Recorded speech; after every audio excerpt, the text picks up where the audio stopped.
To be very honest, honorable members and the chair, we do not want to interfere with the cuts. So as a committee, whatever had been recommended by Treasury is exactly what we took. So the committee, having received, scrutinized, and deliberated on both the contents of financial year 2024-2025 supplementary budget estimates number 1 and the submissions from the MDAs under its purview, they recommended the following. The committee recommends the approval of the financial year 2024-2025 supplementary budget estimates number 1 as tabled for the following MDAs. Number 1 is the reduction of recurrent budget for the Ministry of Defense by Kenya shilling 134.76 million. Number 2 is a reduction of recurrent budget and development budget of the State Department for Foreign Affairs by 694 million and Kenya shillings 2.3 million respectively. Now, third one is reduction of the recurrent budget for the State Department for Diaspora Affairs by Kenya shilling 190 million. Honorable Chair and honorable members, maybe going forward, and it is good now that the government is undergoing some restructuring, that we probably should consider. There are ministries like, there is a State Department like East Africa Community, who even proposed themselves that without the budget, it is unnecessary to have the Ministry of East Africa Community. They would rather be merged with the Ministry of Foreign Affairs. It is the same with the Ministry of Diaspora. No, I'm just saying, in the face of, I mean, we're having a national dialogue, if you may call it, national debate. And even we as members of parliament must be alive to what is happening. It might be unnecessary to have some of these State Departments. State Department of Diaspora Affairs have almost a duplicate duty with that of the Ministry of Foreign Affairs. We should ask ourselves, even as members of parliament, is it still necessary to keep the State Department of Diaspora, who have lost 190 million, and it is just a baby state agency? It might also be very necessary to have them still be merged with the Ministry of Foreign Affairs. Finally, is the reduction of the recurrent budget and development budget of State Department of East Africa, which I just said, by 39.34 million and Kenya shilling 35.4 million respectively. Just to highlight to the committee, the Ministry of Defense, even though they needed more comfortable with the budget as it is now, considering what is happening, the National Intelligence Service. And I think, let me just use this opportunity also to raise before the Budget and Appropriation Committee the concerns that have always been coming every time I appear before this committee. We know as a country what is happening. The National Intelligence Service today, with a budget of 46 million, can hardly do what we anticipate. For them to be able to procure advanced technology that is being used by terrorists and criminal gangs, they have more sophisticated technology than what the National Intelligence Service have. That is the reality that we have in this country. To the extent that we cannot even manipulate content in the X space that sometimes can cause anarchy in a country. When you go to Dubai, for instance, you can't even make a WhatsApp call. It is because the intelligence of the UAE is advanced in technology. China, for instance, when you use WeChat, you can actually send a message, a harmful message to Nabadidi Nyoro. It will not appear on the other side, even though it has left your own gadget. So that is what the National Intelligence is grappling with.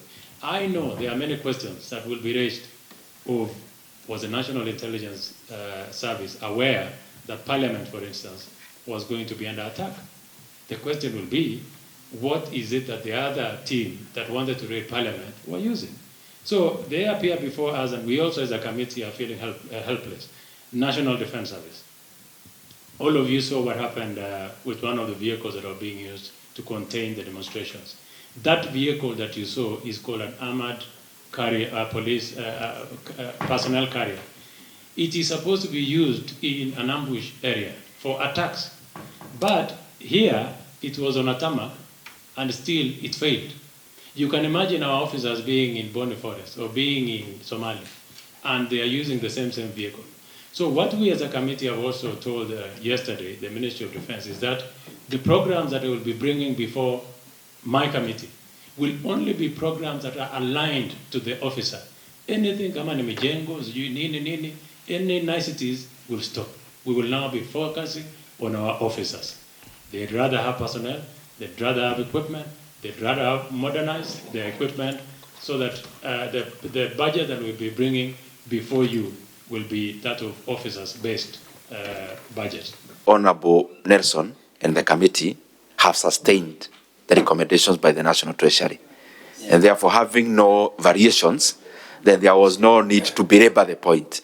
So, but let me give Honorable Atandi a chance Chair, thank you. To also clarify about the vehicle. Chair, thank you very much. I just want to confirm that that day I was with Honorable Nelson Koech and Honorable Amboka, and we left Parliament on foot.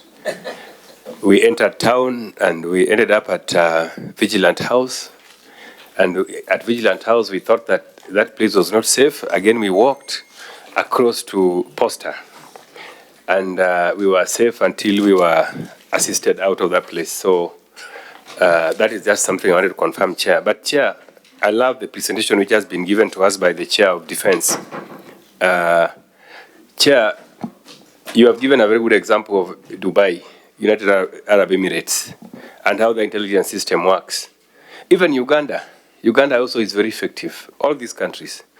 But the problem we have in Kenya is that we have a very useless NIS director called Haji. That is the guy who is letting us down.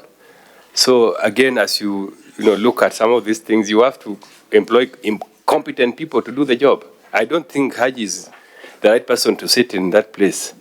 And I want to give you that report so that you can take to your committee. Let us have competent people in charge of strategic institutions in the country, and the country will be safe. Thank you. Please, members, for the ones I'm going to give, let us restrict ourselves to budget. Honorable Mashako. Madam Chair, I want to restrict myself to first commend the Chair and the Departmental Committee for upholding what Treasury has done. I think that makes our work very easy. But also to say that in the circumstances we find ourselves as a country, I think we have an opportunity to reflect on the budgets that we've been doing for many years in the past.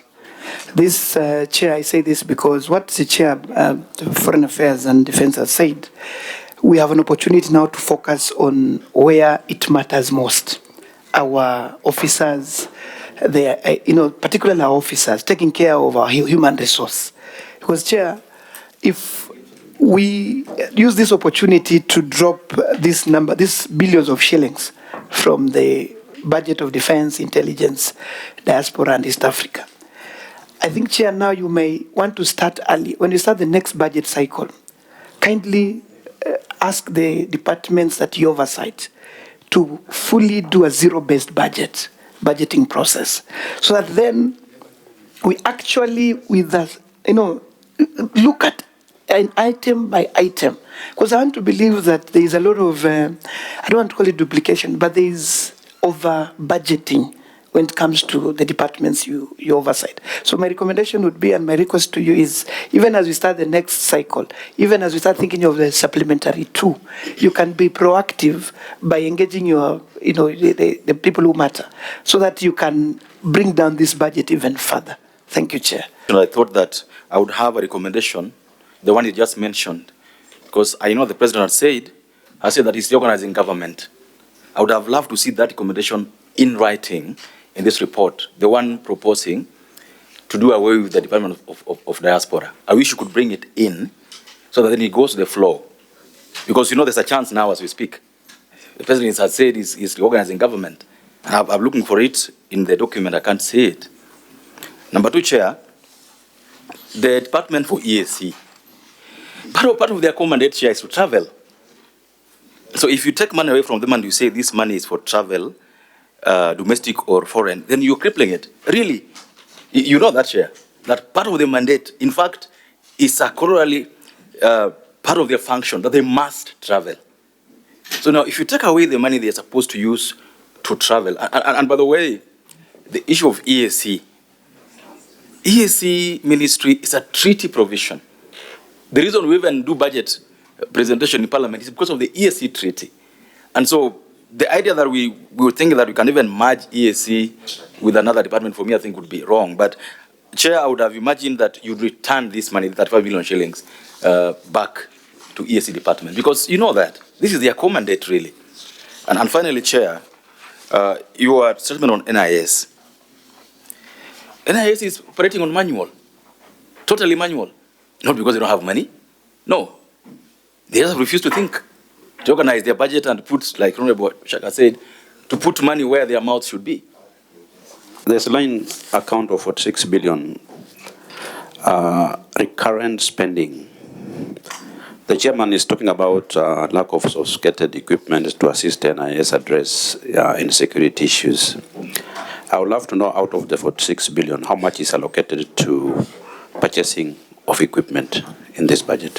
In fact, if it were allowed to me, to be very honest, my committee will have actually summoned the Deputy President on his remarks that he made, because that is dangerous even to the terrorists and criminals who, from the statement that he made initially. So, Nebatandi, you are following that coup. It's a very dangerous ground where you are. I will avoid it. On the Mashako zero-based budget, Mheshimiwa, we tried our best. We understand the challenges of this country. And I agree with you that you're saying, as we go forward, it is important that we look at every item. In fact, yesterday, what we did, ordinarily the Ministry of Defense have this thing that is called classified information, and quote unquote again security, so that some members should not be privy to what is happening. We told them that thing will stop. We have to know exactly what they are buying. We even at some point, if they are saying they are going to buy APCs or they are going to buy helicopters, fighter jets, we want to even go to where they are doing it and confirm that this thing is physical, it is in Nyanyuki, so that even we as members understand when we are budgeting what exactly they're doing. However, the Ministry of Defense lost because of 22.4 billion, because of non-release of exchequer. So as we are talking actually, and you remember, it's going to be a fast charge even with this budget. So it means that we still have a hole of 22 billion in the Ministry of Defense. And a very, very difficult situation, but we told them to work with that. On the Bocheng on East Africa community, like I said, it is Honorable Cheng has left, but for the benefit of members of this committee, the East African community actually say, even the PS himself, PS Abdudabat, does not even have a car. He's using his own car. So the car, it was part of our items that were supposed to be in this budget. They use their own airtime. They do not have internet in the office. There are meetings that they must attend for a region, for East Africa community. It actually involves a lot of traveling. They've lost 24 million shillings. So effectively, he is saying, I will not be functional.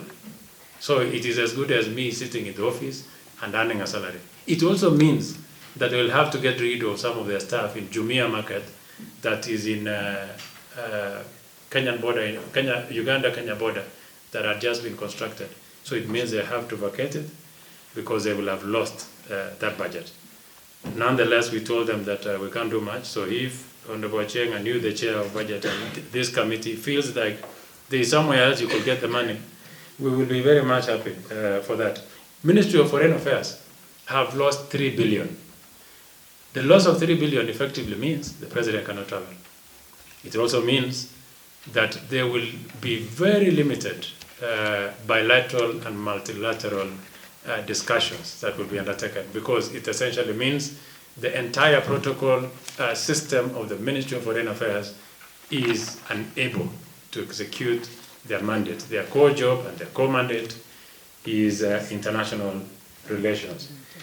Most scary one, Honorable Chair, is the purchase of our chancery in London. Why is it scary? Because we had made a commitment, and I'll actually read it verbatim. One of the critical projects that is at the great risk due to the 100% austerity Kshs development spending is the purchase of Chancery in London, which had been allocated 900 million in this financial year 24-25 approved estimate.